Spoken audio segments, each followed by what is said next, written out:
আলহামদুলিল্লাহ, আলহামদুলিল্লাহ, আলহামদুলিল্লাহ। এইটা বলার পেছনেও কিন্তু অনেক বড় একটা কারণ আছে, যা আমি কিছুক্ষণের মধ্যে আপনাদের সাথে শেয়ার করব।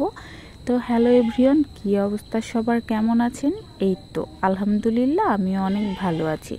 তো আজকে ছিল শনিবার, আমরা সকাল সকাল চলে যাচ্ছিলাম আম্মুর বাসায়। ঘুম থেকে উঠে না খেয়ে তো দৌড় দিয়েছি আম্মুর বাসায়। তো এখানে দেখা যাচ্ছে একটা ট্রাক এসে রাস্তা আটকে বসেছিল, আর এই যে আমাদেরকে রিক্সা ছেড়ে দিয়ে এখন হাঁটা ধরতে হবে। তো যেহেতু কয়দিন ধরে বৃষ্টি শুরু হয়েছে, যার কারণে পানিও রাস্তায় জমা হয়ে গেছে। আমাদের এলাকায় কিন্তু কোনো ড্রেন নাই। ড্রেন থাকলে হয়তো পানিগুলো এভাবে এখানে থাকতো না, হয়তো সরে যেত। আর এই যে ট্রাক, এইটা কোম্পানির ট্রাক ছিল, আমাদের জন্য এসেছিল। গতকালকে আসার কথা ছিল, কিন্তু ট্রাকটা আসলে নষ্ট হয়ে গেছিল, যার কারণে আসতে পারেনি।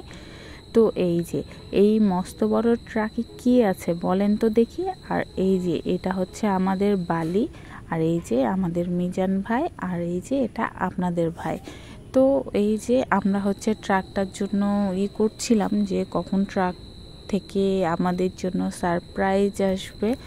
তো ওদের আসলে লোক আসতে দেরি হয়ে গেছিলো, যার কারণে আমাদের মিজান ভাই কী করেছিল, এক বস্তা সিমেন্ট কিনে নিয়ে এসে এই তো কাজ শুরু করে দিয়েছে। আর ওই ট্রাকে ছিল অনেকগুলো সিমেন্টের বস্তা।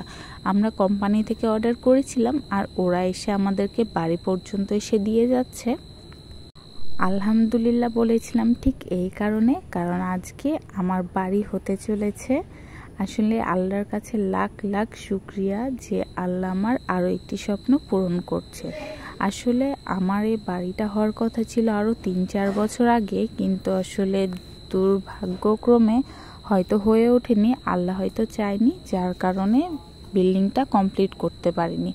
আল্লাহর রহমতে আল্লাহ এখন চেয়েছে যে আমরা এই বাড়িটা কমপ্লিট করি, তাই এই তো কাজ শুরু।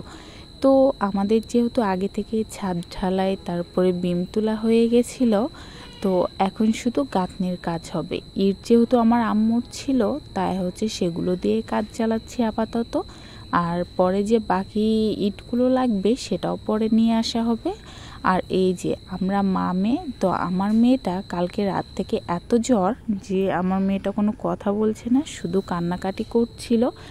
আর আমার মেয়েটারও অনেক শুকিয়ে গেছিলো, তো আমার মেয়েটা অনেক জ্বালাচ্ছিল, তাই আমরা এখানে দাঁড়িয়েছিলাম। আর আপনার ভাইয়াও যেহেতু চলে যাবে ওর কাজে, তাই আমাকে বলল তুমি এখানে থাকো, দেখো, আর দরকার হলে তখন বলবা, তখন চলে আসবো।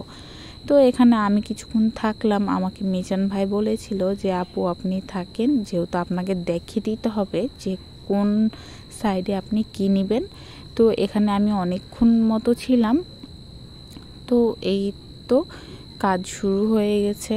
তো যেহেতু আমাদের সিমেন্ট আসতে অনেক দেরি হচ্ছিল, আর যেহেতু মিস্ত্রিও চলে এসেছিল, যার কারণে মিজান ভাই এক বস্তা সিমেন্ট নিয়ে এসে কাজ করা শুরু করে দিয়েছে। মিজান ভাই কিন্তু অনেক কাজের মানুষ, মানে ইনি আমার আম্মুর জায়গা জমি করে। তো ভাইয়া কিন্তু নিজের মতো করেই বাড়িগুলো আমাদের করেছিল। 3 ভাই বোনের বাড়ি কিন্তু আমাদের একসাথেই করা, মানে একসাথে ছাদ ঢালাই দিয়া আমার বড় ভাই, তারপর আমার ছোট ভাই, তারপর আমি।